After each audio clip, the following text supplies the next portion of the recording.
Hey everybody, it's Tobin. Thanks for checking out the channel. Much appreciated. If you guys could, please subscribe here. Hit the notification button so you know whenever we post a new video.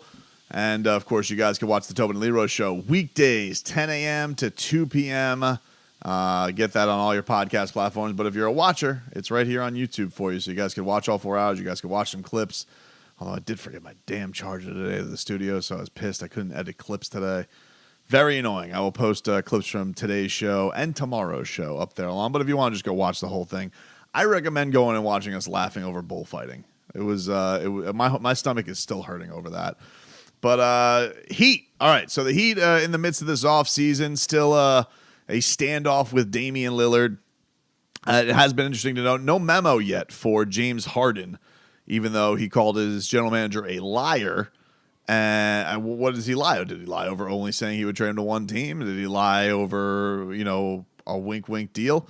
What could he possibly have lied over? Not the Sixers, who already got slapped in the wrist for tampering, and not the Sixers, who, have made themselves a mess and an embarrassment for many things. What possibly could he have lied about? So, just curious. I mean, James Harden, who, of course, has made a stink over multiple teams, he, of course, must have been reprimanded in some way over these last 48 hours of this, yeah? Or we only do that to nice guys like Damian Lillard because they won't say anything.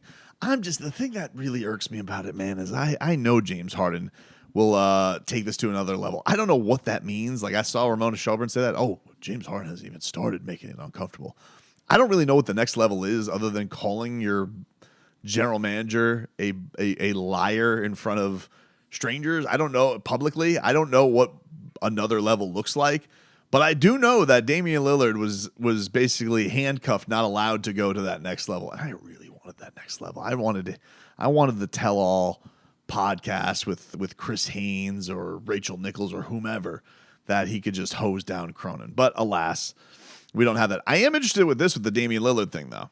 So Bam Adebayo did an interview with Playmaker, and they did a really great piece. I recommend going and checking that out on their YouTube page after you guys check us out here. But they did a sit down with Bam and talked about his background, talked about his goals, all that type of stuff. Really, really good piece by them. So good job by them, and check out their work. But I'm going to read this from their interview. And Bam was talking about the disrespect that Miami gets as a franchise, which is obviously a topic is near and dear to my heart. And his conversation I've had with Bam plenty of times about the fact that they don't get the recognition, doesn't feel like they're on national TV enough. He's voiced this stuff, but he said, the fact that me and my team have been to the finals twice in the last 4 years, and every year they'll be like, Miami is the dark horse. Miami's not good enough to do that again. The first time was a fluke. It's a lot of disrespect. Like I said, we've been to 2 finals in the last 4 years, 3 Eastern Conference in the last final of the last 4 years. I don't think anybody else in the East has done that in the last 4 years, which we know they haven't, because Boston only made 1 finals. We're doing it with 60% of our roster being undrafted and helping us win it somewhere at some point, carrying us to the finals. For for me, I feel like that should be a bigger story, and everybody seems to be shocked when we're at the top again.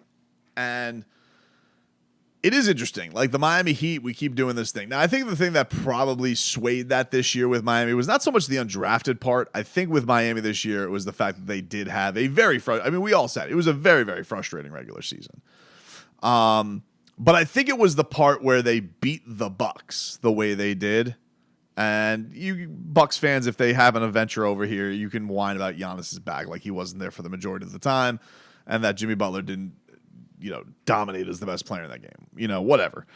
The point is, and Bam, by the way, also amazing in a closeout. Gentleman sweep, monocles and top hats. Kiss my ass, Milwaukee. But once you won that, the thing that always made that special for me, and it was always kind of just overlooked, the fact that it was a first round series kind of sucked because it's looked at on, an 8 beat a 1, and then it's kind of just buried under, it was a first round series. And it's like, no, they beat the 1 and the 2 as the 8 seed. And once they beat the 1, the fact that they got to the Celtics series, first of all, everybody went to the Knicks series, they're like, it's a push. And it wasn't a push. The only thing that made it even close to a push was the fact that Josh Hart, went Kurt Angle on Jimmy Butler's ankle and tried to take him out. Then you put on top of the fact that then they got to the Celtics series and they were like, 3%. And it's like, what? So wait, they got Bam, they got Jimmy, they got Kyle Lowry. They didn't have Tyler, but everybody was like, oh, well, not having Tyler is positive. So you can't make up your mind there about whether you want him or you don't want him when it comes to evaluating the Heat.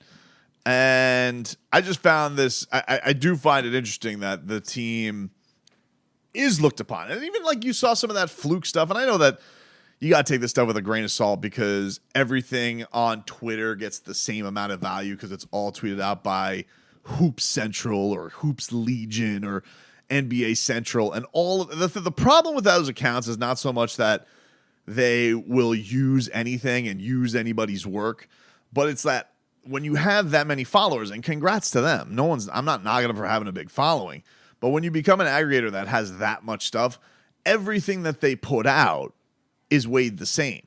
So if blah, blah, blah front office GM, anonymous front office GM says the Miami Heat making the NBA Finals is a fluke, it's weighed the same as if hell Danny Ainge were to come out and say it, like if somebody was actually on the record saying, oh, that was a fluke, that wasn't true, because it's sensationalized. It's not in depth on anything. It's just, and then a lot of the times these guys, Bam, Tyler, they're all looking at this stuff and they're weighing it the same. Same thing with Tyler saying, headlines about, oh, Tyler Hero, I've heard that he has an attitude problem, even though the only time we've ever seen him have an attitude problem is literally in the parody ending of White Man Can't Jump's remake where Jack Harlow is training him. Other than that, the guy has been pretty A+ as far as his attitude is concerned.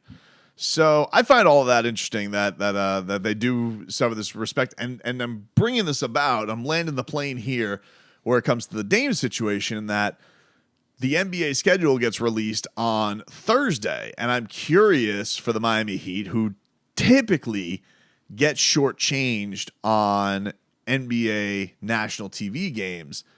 I am curious to see what will be the number of games they get. And if the Miami Heat do get a lot of games, is that with the implication that the NBA thinks they're going to get Damian Lillard?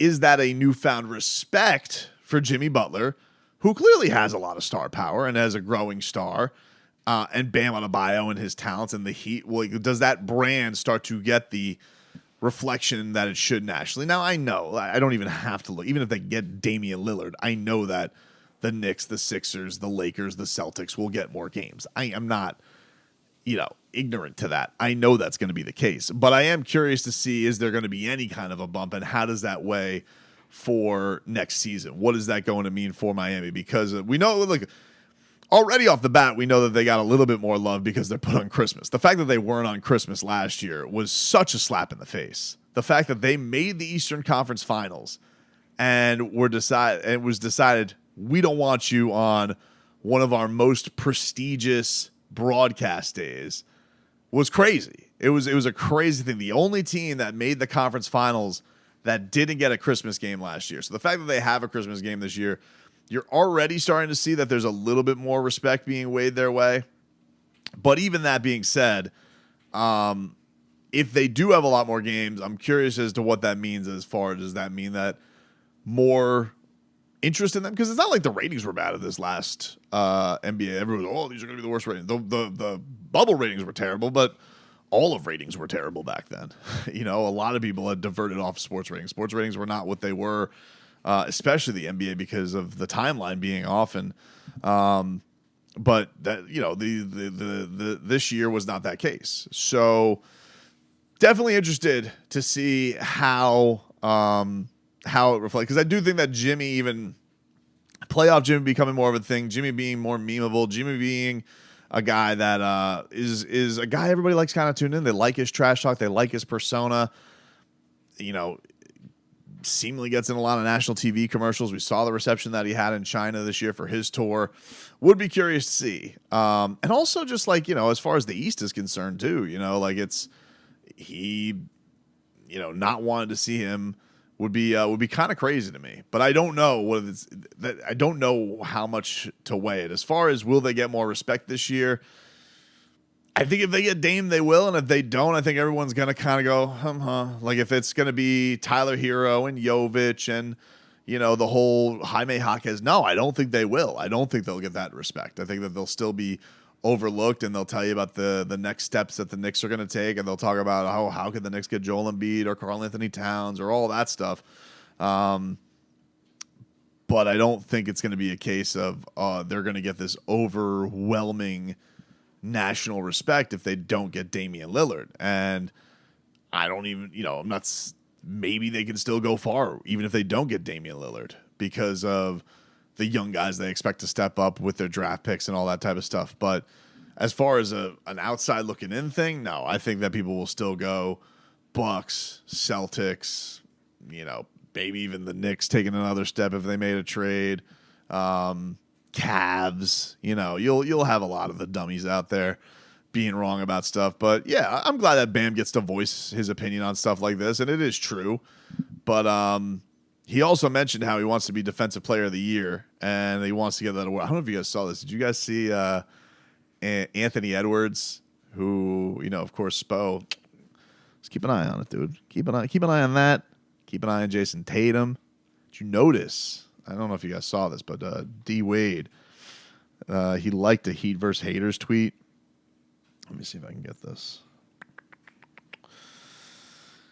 It was a Heat versus Haters who, shout out to those guys, a great account Heat versus Haters, and it just says agendas will be pushed, and it's a picture of Jason Tatum with all of with D Wade and UD and Bam, and he's with the Knuckleheads podcast crew, Quentin Richardson and Darius Miles, and he's with Allen Iverson. So, buddy, you're hanging out with the Heat GOAT, the Heat OG, and one of the Heat stars who I know he's very close with, but. It was interesting that D-Wade liked that tweet. It was interesting. But also, you got to keep an eye on that. He was also chumming it up with Spo Summer League, Anthony Edwards, Team USA FIBA. These are not things I'm looking for next year. These are just things, keep an eye on them. That's it. Just take note of it, for years down the road. Anthony Edwards, chummy. Jason Tatum, chummy. Keep an eye on it, dude. That's all I'm saying.